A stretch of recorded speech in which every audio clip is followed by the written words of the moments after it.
Bonjour, nous sommes le jeudi 26 novembre 2014 et je voudrais vous parler toujours de la dynamique de la relation entre les hommes et les femmes. Je vous rappelle une expression, un jeu que je connais, que l'on jouait dans le passé, peut-être on le joue toujours, c'est le fameux Jacques-a-dit. Comme je m'appelle Jacques, ça nous concerne d'autant plus. Jacques-a-dit fait ceci, Jacques-a-dit fait cela. Non, mais à trêve de plaisanterie, Jacques étant un prénom masculin, comme chacun sait, euh, le fait est que euh, les femmes sont censées s'intéresser à ce que font les hommes. Disons les choses comme ça. Une société où les femmes ne s'intéressent pas à ce que font les hommes, à ce qu'ils ont à dire, à ce qu'ils ont à créer, c'est une société qui fonctionne mal. Or, quand les femmes refusent, quand elles sortent de leurs conditions de femmes, eh bien, à ce moment-là, on peut penser, on peut craindre que les choses ne s'articulent pas tout à fait comme il faut.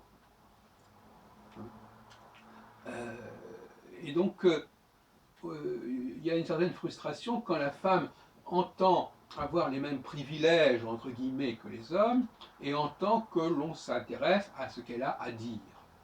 Ou plus exactement, que les hommes s'intéressent à ce qu'elles ont à dire.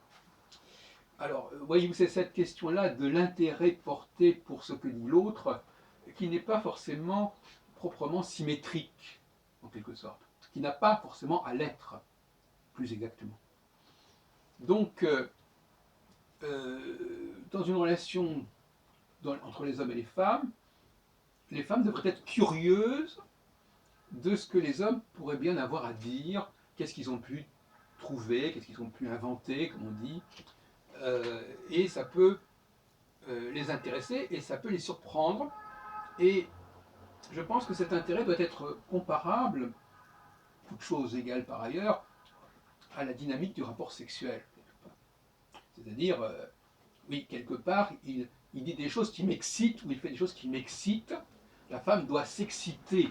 C'est une très importante, la notion d'excitation soit là. La présence masculine doit exciter la femme, et pas seulement sur le plan physique, mais sur le plan psychique, sur le plan mental. Bien évidemment, l'homme ne doit pas rester indifférent à tout cela, mais la relation n'est pas, comme je le disais, elle n'est pas nécessairement, elle n'a pas à être symétrique. Et je dirais que d'une certaine façon, mais peut-être que j'exagère en disant cela, l'homme est excité par l'excitation de la femme. C'est-à-dire que l'intérêt que la femme lui porte le conduit à une certaine forme d'excitation et d'émulation et d'ailleurs une volonté de satisfaire cette femme au mieux qu'il soit possible, tant sur le plan de ce qu'il dit que de ce qu'il lui fait, etc. Voilà un peu comment je fonctionne. Bon, alors effectivement, à un moment donné, il y a une synergie qui fait qu'on ne sait plus très bien quel est l'œuf et la poule, mais quand on revient aux choses au départ, c'est bien de cela dont il s'agit, c'est-à-dire qu'effectivement,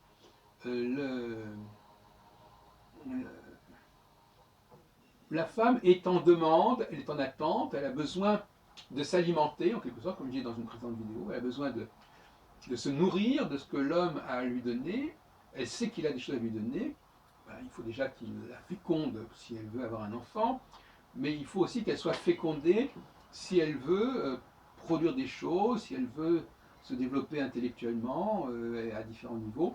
C'est auprès de l'homme qu'elle reçoit la semence, en quelque sorte.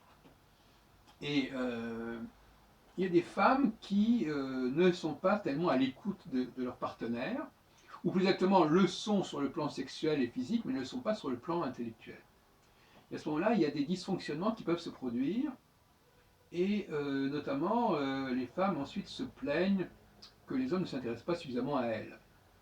La notion d'intérêt, d'ailleurs littéralement inter, la notion d'entrée quelque part, la notion d'intérêt n'a pas la même signification, bien qu'effectivement ce soit l'homme qui entre dans la femme, mais en même temps, c'est en réalité le récepteur qui déclenche l'émetteur.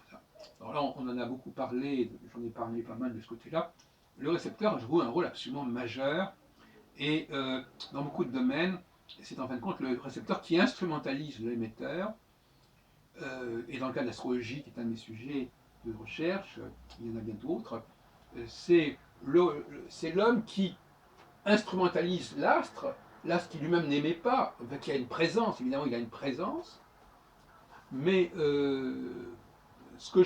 la synergie qui va se produire du fait de cette présence, qui est simplement une présence visuelle, et lointaine en plus, qui plus est, euh, le récepteur va donner des significations, c'est le rapport signifié-signifiant, des significations à cet émetteur, qui est avant tout un contenant, qui est avant tout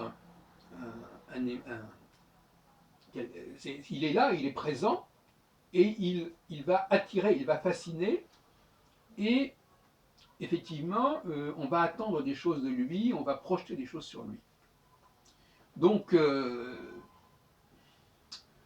il faudrait que cette interrelation entre l'homme et la femme, entre l'émetteur et le récepteur, elle soit peut-être mieux comprise, mieux conscientisée, car autrement, il y a des problèmes. Bon, on s'en aperçoit d'ailleurs, je pense que les dysfonctionnements entre un homme et une femme, on peut les observer, et c'est intéressant d'ailleurs, quand est-ce qu'il y a dysfonctionnement dans un couple, par exemple? Eh bien, il y a dysfonctionnement dans un couple, notamment lorsque la femme ne s'intéresse pas à ce que fait l'homme, à ce que l'homme a à dire. Pas seulement de ce qu'il a raconté, mais de ce qu'il a pensé. Quelles sont tes réflexions? Qu'est-ce que tu as produit? Alors, si on vit évidemment avec un écrivain, qu'est-ce qu'on vit avec quelqu'un qui agit, qui fait des choses intéressantes, qui entreprend, ça se justifie d'autant plus. Mais justement, un manque de curiosité ou un mépris ou un dédain pour ce que fait l'homme peut créer un dysfonctionnement qui a pour objet d'ailleurs d'amener l'homme lui-même à, euh, euh, à ne pas s'exciter du fait de la relation, ne pas entrer dans une sorte de réciprocité, et donc à ce moment-là, l'homme lui-même va manifester un certain manque d'enthousiasme et d'intérêt pour son partenaire, sur ce plan-là en tout cas. Et il y a souvent des déséquilibres, c'est-à-dire que de plus en plus de nos jours, il y a une sorte de dichotomie avec une vitalité au niveau de la relation sexuelle, mais qui n'a pas sa contrepartie, son pendant, au niveau de la relation intellectuelle.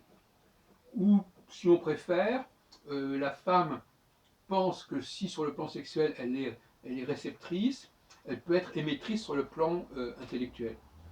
Et là, on a quand même quelques désillusions parce que quand les femmes émettent sur le plan intellectuel, d'abord l'homme n'est pas tellement en demande, c'est très important cette notion, il n'est pas dans une sorte de vacuité, de béance qu'il faut remplir, donc il n'est pas dans cette situation de remplissez-moi, emplissez-moi.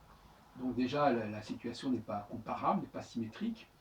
Et puis deuxièmement, souvent, ce que la femme a apporté n'est pas très nourrissant. Je ne dis pas que c'est de la malbouffe, mais enfin ce sont par exemple du factuel, j'ai rencontré ma cousine, j'ai fait ceci, j'ai fait cela. Et ça n'intéresse pas énormément, ça intéresse modérément les hommes. Et donc ce n'est pas une véritable émission. Mais c'est un peu ce que Jung appelait peut-être le mauvais animus, c'est-à-dire effectivement un comportement d'émission chez la femme qui, qui n'est pas vraiment à la hauteur de ce qu'on peut attendre de l'animus et qui ne correspond pas à ce que les hommes attendent. Enfin, cela dit, ça peut fonctionner. Mais globalement, il y a un dernier point que j'aimerais préciser, c'est que on n'est quand même pas forcément dans l'exclusivité d'une personne par rapport à une autre personne. On peut très bien avoir un homme qui est émetteur pour un grand nombre de personnes, tant sur le plan sexuel d'ailleurs que sur le plan intellectuel. Et donc là aussi, il n'y a pas forcément de symétrie, n'est-ce pas? La femme doit s'attacher à un certain homme qui lui apporte quelque chose, mais l'homme, lui, il est censé diffuser ce qu'il fait. Ce n'est pas lui de diffuser, mais il est censé, par l'intermédiaire, par le truchement des femmes, diffuser sa pensée, diffuser son travail, ne serait-ce qu'en prenant des employés, enfin peu importe. Il y a une espèce d'expansion qui passe par les femmes, mais qui passe par un processus de pluralité, alors que l'homme, lui, il est au centre du système.